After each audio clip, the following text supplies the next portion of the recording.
आज की भाग-दौड़ भरी ज़िंदगी में हमारी खुशियाँ कहीं न कहीं हमारी ज़रूरतों से बहुत कुछ जुड़ी हुई हैं।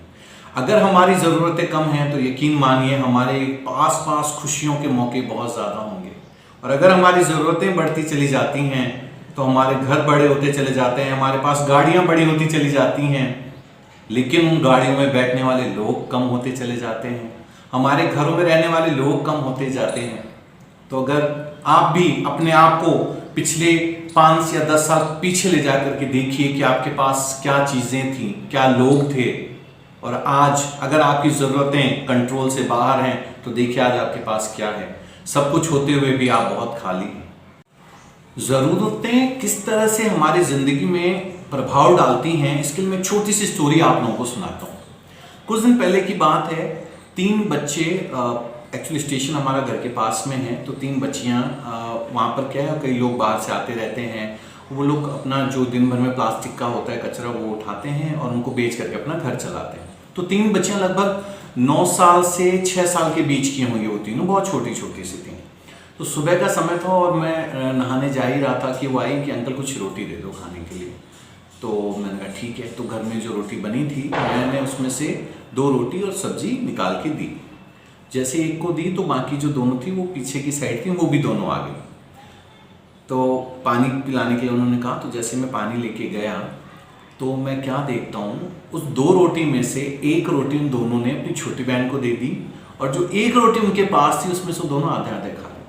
मैंने कहा अरे तुम दोनों बड़े हो तो तुम्हें ये लेना चाहिए, थोड़ा उसको देते। तो बोले अंकल हमने पिछले 2 दिनों से खाना नहीं खाया था और इसको बहुत भूख लगती है, ये मेरी छोटी बहन है। लिटरली आपको बताऊं, मैं घर से जो भी था ला के दिया उनको मैंने खिलाया, लेकिन वो चीज़, वो जो उन बच्चों ने सीखी ना, वो प्रैक्टिकल चीज़ें थी, वो उनकी ज़रूरतें थी जिन्होंने उनको समझाया था कि हमें कब कैसे चीज़ों को करना है, क्योंकि उनकी ज़रूरतें लिमिटेड थी, उनकी ज़रूरतें कम थी। आज आप आपके हमारे घरों में देखिए कहीं ना कहीं बच्चे इन चीज़ों से बहुत आगे जा चुके हैं। अगर हम उन बच्चों को बोलते हैं बेटा, ये नो डाउट कुछ घरों में हैं जहां आज भी संस्कार हैं, जहां लोग सिखाते हैं, लेकिन आप देखेंगे कि बच्चे, अच्छा बड़ा ने इतना लिया तो मुझे उससे ज़्यादा चाहिए। अगर 2 बच्चे घर में तो छोटा उससे ज़्यादा की डिमांड करता है। क्यों? ये कहीं ना कहीं ज़रूरतें हैं। तो मैंने जो आपको स्टार्टिंग में कहा था कि ज़रूरतें जो चीज़ होती हैं आज के समय में, लोग कहीं ना कहीं एक ऐसी दौड़ में भागते जा रहे हैं जहां उनकी ज़रूरतें बढ़ती चली जा रही हैं। अपना ही चैनल, एक्चुअली आप जैसा आप लोग सभी जानते हैं कि इस चैनल पे हम लोग time to time motivational videos भी डालते रहते हैं, आपके जो भी कंपटीशन एग्जाम है वो भी डालते रहते हैं। तो आप लोग इस चैनल को लाइक और सब्सक्राइब जरूर करें, क्योंकि मैंने आपको कहा था ये ना केवल स्कूल लेवल, कॉलेज लेवल, बल्कि जब तक आपकी जिंदगी चलेगी ये चैनल आपके काम आने वाला है।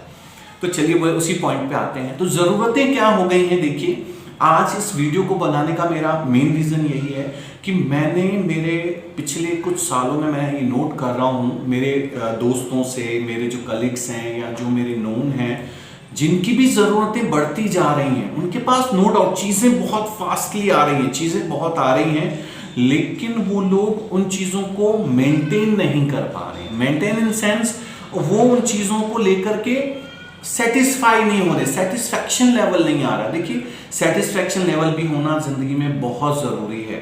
आज आप पूरी जिंदगी अगर इसी दौड़ में निकालते रहेंगे तो पता है एक टाइम आने के बाद जब आपको पता चलेगा कि हमने कितने सुनहरे समय को या टाइम को खो दिया, तो शायद आपके पास पछताने के अलावा कुछ नहीं होगा। ज़रूरतें कम रखिए, लिमिटेड रखिए। हम इंसान हैं। अभी मैंने उन 3 बच्चों की कहानी बताई, उनके लिए 1 टाइम का खाना आ गया, 2 टाइम का खाना, उनके लिए बहुत सारी खुशियां हैं, वो भी तो जिंदगी जी रहे हैं ना। ठीक है उनके पास दिखावे के लिए चीजें नहीं है, लेकिन सेटिस्फैक्शन तो है। आज हमें और आपको भी जो सबसे ज्यादा जरूरत है वो है एक सेटिस्फैक्शन की। सेटिस्फैक्शन होना बहुत जरूरी है। आज मैं देखता हूं मेरे कई स्टूडेंट जो गवर्नमेंट जॉब में लग गए, जब वो मिलते हैं कई सालों बाद तो उनका एटीट्यूड बहुत चेंज सा रहता है। वो पैर नहीं छूते आकर के, बाकी जो बच्चे होते हैं पैर छूते, वो जनरली पैर नहीं छू करके, कई बच्चे तो हाय सर कैसे हैं, है ना। तो ये जो टोन आता है वो पता है कहाँ से आती है चीज़ें, ये चीज़ें एक्चुअली में जब वो लोग एक लेवल मेंटेन करने लग जाते हैं तो उनको ऐसा लगता है नहीं अब हमारा ही लेवल हो गया। एक्चुअली ये चीज़ गलत है। पता है इससे होता क्या है, आपका आपके फैमिली से बॉन्डिंग कहीं ना कहीं खत्म होती चली जाएगी, क्योंकि यही ईगो है जब आपके अंदर यहां पर चीजें आने लग जाती हैं तो यही आपके अंदर ईगो को बनाता है। ईगो क्या है? जब आपके पास जरूरत से ज्यादा चीजें आने लग जाती हैं तो ईगो आता है। वो ईगो पता है सबसे ज्यादा किस चीज को खत्म करता है? वो सबसे पहले उन आपके आसपास के अच्छे लोगों को खत्म कर देगा जो आपकी जड़ें हैं। समझ रहे हैं? जैसे किसी पेड़ की जड़ होते हैं ना, वैसे हमारे दोस्त, हमारे रिलेटिव्स, हमारे आसपास के वो लोग जिन्होंने हमें खड़ा किया, जिन्होंने हमें बड़ा किया है, वो लोग हमसे जुड़े हुए हैं। और जब हमारा ईगो कहीं ना कहीं वहां दिखने लग जाता है, जहां हम अपने आप को शो ऑफ करने लगते हैं, तो वो लोग खत्म हो जाते हैं। उसके बाद आपके पास बहुत से लोग होंगे, नो डाउट आपकी लाइफ में बहुत से लोग होंगे जो आपको अप्रिशिएट करेंगे, आपके आसपास होंगे, लेकिन याद रखिए वो सब शो ऑफ है, दिखावे की दुनिया है, दिखावे की जिंदगी है। जब आप कभी फंस जाएंगे तो उनमें से कोई खड़ा नहीं रहेगा। इसीलिए अपनी ज़रूरतों को कम से कम रखिए। अपनी ज़रूरतों को, मैं ये नहीं कह रहा हूं कि ज़रूरत रखिए नहीं, देखिए हम इंसान हैं तो ज़रूरतें तो होती हैं, लेकिन उनको इतना मत बढ़ा दीजिए कि उस ज़रूरतों को पूरा करते करते करते करते हम अपने आप को खो दें, हम अपने आसपास के लोगों को खो दें, और सबसे बड़ी चीज़ हम अपनी ज़िंदगी को खो दें। अगर आप लोगों को लगता होगा कि ये मैं क्या वर्ड्स कह रहा हूँ कि धीरज सर कैसी बातें कर रहे हैं आज, तो मैं आपको एक बहुत छोटा सा एग्जांपल देता हूँ। 5 मिनट के लिए आईने के सामने खड़े होकर के अपने पिछले 10 साल पुराने अपने आप को याद कीजिए और उस टाइम की खुशियों को नोट कीजिए, और आज आपके पास सब कुछ होते हुए भी आपकी खुशियों को नोट कीजिए। शायद आपको प्रैक्टिकली समझ में आ जाएगा मैं क्या समझाना चाहता हूँ। अगर वीडियो अच्छी लगी हो तो लाइक और सब्सक्राइब जरूर करें, और ये मेरा नहीं आपका चैनल है, इसको ज़्यादा से ज़्यादा लोगों तक पहुँचाएं, ज़्यादा से ज़्यादा इसको शेयर करें, सब्सक्राइब करें, ताकि हमें भी मोटिवेशन मिले और हम भी नए नए मोटिवेशन वीडियोज़ के साथ आपसे मिलते रहें। नए वीडियोज़ के साथ फिर मिलते रहेंगे, तब तक के लिए थैंक यू सो मच।